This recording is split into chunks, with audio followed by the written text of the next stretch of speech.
અને આ ગેરનો મેળો એક અસલી હોલી પણ આવે છે અને બધાને શુભકામના આપીએ છીએ। રાઠવા સમાજનું ગૌરવ, છોટાઉદેપુરનું ગૌરવ એવો કવાંટનો વિશ્વવિખ્યાત ગેરનો મેળો તેઓ તૈયાર થવામાં 2 થી 3 દિવસ 2 થી 3 કલાકનો સમય લગાડે છે। જે શરીર ઉપર અલગ અલગ જે કલર છે વ્હાઇટ કલર તેના ઉપરથી હોળી બાદ આદિવાસી સમાજનો પરંપરાગત ગેર ઉત્સવ શરૂ થયો છે। લાલ પાઘડી અને લીલા વસ્ત્રોમાં આદિવાસી સંસ્કૃતિનો અનોખો રંગ જોવા મળ્યો। ગેરનો મેળો હવે રાજકીય રંગ પકડતો જોવા મળી રહ્યો છે। લાલ પાઘડી, લીલા વસ્ત્રો અને સફેદ કલરની કોટી પહેરી અને પોતાના આગવા અંદાજ સાથે ચૈતર વસાવાએ ગેરના મેળામાં મોજ માણી હતી। હજુ સુધી તમે અમારી ચેનલને સબસ્ક્રાઇબ નથી કરી તો અત્યારે જ ન્યૂઝરૂમ ગુજરાતને સબસ્ક્રાઇબ કરો, ફેસબુક અને ઇન્સ્ટાગ્રામ પર ફોલો કરો।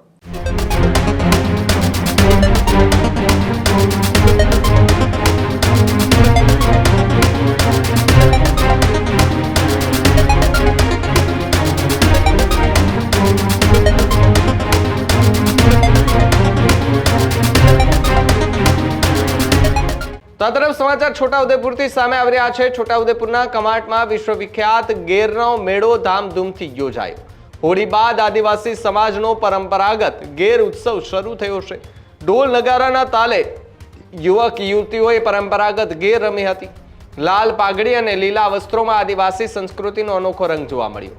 હજારોની સંખ્યામાં લોકો કવાંટના ગેર મેળામાં ઉમટી પડ્યા, જ્યાં દેશ વિદેશથી લોકોને ગેરનો મેળો જે છે તે નિહાળવા માટે ત્યાં પહોંચ્યા હતા। ગેરનો મેળો હવે રાજકીય રંગ પકડતો જોવા મળી રહ્યો છે। સાંસદ જશુ રાઠવા અને ધારાસભ્ય ચૈતર વસાવા પણ મેદાને જોવા મળી રહ્યા હતા। મેળામાં કોઈ અનિચ્છનીય બનાવ ન બને તે માટે પોલીસનો ચુસ્ત બંદોબસ્ત ગોઠવી દેવામાં આવ્યો હતો। ગેરનો મેળો આદિવાસી આસ્થા અને સંસ્કૃતિની જીવંત જે છે તે પ્રતિબિંબ બનાવતો હોય છે, જ્યારે મોટી સંખ્યામાં આદિવાસી સમાજના લોકો જે છે તે ગેરના મેળામાં પહોંચતા હોય છે। તે રીતે આ દ્રશ્યો પણ સામે આવી રહ્યા છે અને ચૈતર વસાવા પણ પોતાના પરંપરાગત પહેરવેશમાં અને હાથમાં બાલા અને જે વસ્તુ એમને આવે છે લઈ અને એ ત્યાં પહોંચ્યા હતા। અનંત પટેલ સહિતના લોકો જે છે તે જોવા મળી રહ્યા હતા। જસુ રાઠવા જે છે તે ત્યાં પહોંચ્યા હતા। લાલ પાઘડી, લીલા વસ્ત્રો અને સફેદ કલરની કોટી પહેરી અને પોતાના આગવા અંદાજ સાથે ચૈતર વસાવાએ ગેરના મેળામાં મોજ માણી હતી। આજે 6 માર્ચના દિવસે 2026ના વર્ષનો કવાંટનો જે વિશ્વવિખ્યાત ગેરનો મેળો છે એ યોજાઈ રહ્યો છે। જિલ્લા પોલીસ પૂરેપૂરી તૈયારી સાથે બંદોબસ્ત માટે સજ્જ છે। ટોટલ 763 પોલીસ અધિકારીઓ, કર્મચારીઓ, જીઆરડી, હોમગાર્ડના જવાનો બંદોબસ્ત માટે તૈનાત છે। હજારોની સંખ્યામાં આજુબાજુના ગામડાના મધ્યપ્રદેશના પણ ગામડાના લોકો અહીંયા આવી રહ્યા છે અને ઉજવણી શાંતિપૂર્વક રીતે ચાલી રહી છે। આજે હજારો વર્ષ જૂની આદિવાસી સંસ્કૃતિને બચાવવા માટે ગેરના મેળામાં અમે અમારી ફરજ પ્રમાણે આવ્યા છે। અહીંયા આદિવાસીની સંસ્કૃતિ, રૂઢિપ્રથા, પરંપરા, રીત રિવાજ, આદિવાસીના પોશાક, આદિવાસીના વાજિત્રો અને આદિવાસીના ઓજારોનું જીવંત પ્રસારણ થઈ રહેલું છે, ત્યારે અમે બધા આવીને આનંદ અનુભવીએ છીએ। અને આ ગેરનો મેળો એક અસલી હોલી પણ આવે છે અને બધાને શુભકામના આપીએ છીએ।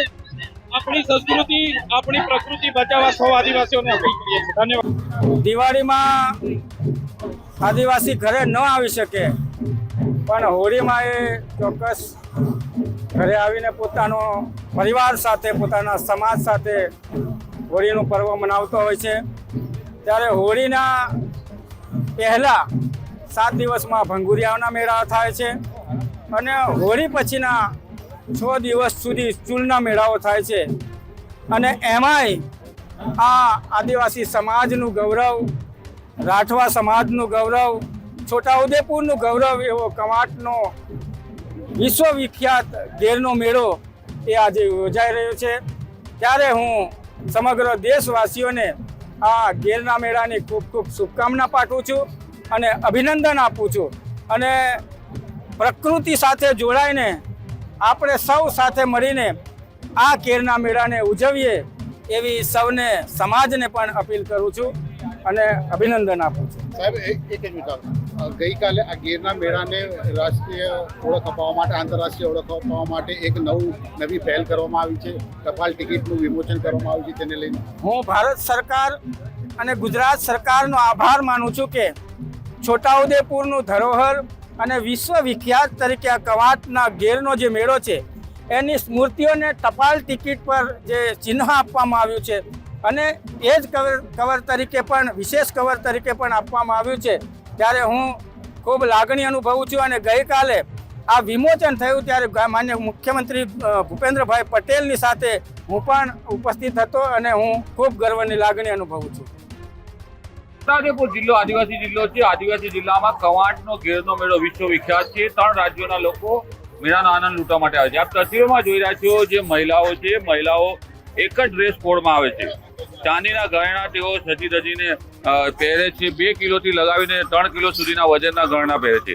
બીજી તરફ આદિવાસી યુવાનો છે જે આમ તો આ પડવાણીની ટીમ છે, તેઓ હાલ કવાંટમાં નાચગાન કર્યું છે અને ઢોલ નગારા સાથે આવે છે. તેઓની સાથે આ ખંજરી હોય છે જે વગાડે છે અને આની ધૂન ઉપર આખી જે ટીમ છે તે નાચતી હોય છે. તેઓ તૈયાર થવામાં 2 થી 3 કલાકનો સમય લગાડે છે. જે શરીર ઉપર અલગ અલગ જે કલર છે, વ્હાઇટ કલર, તેના ઉપરથી સજી ધજીને તૈયાર થાય છે. મોઢ પીઠ ઉપર માથા ઉપર લગાવે છે અને નાચગાન કરે છે. આમ કવાંટના ગેરના મેળામાં આદિવાસી સમાજના યુવાનો ભારે ધૂમ મચાવે છે. રફીક ધણીવાલા, ન્યૂઝરૂમ, છોટાઉદેપુર. હજુ સુધી તમે અમારી ચેનલને સબસ્ક્રાઇબ નથી કરી તો અત્યારે જ ન્યૂઝરૂમ ગુજરાતને સબસ્ક્રાઇબ કરો, ફેસબુક અને ઇન્સ્ટાગ્રામ પર ફોલો કરો.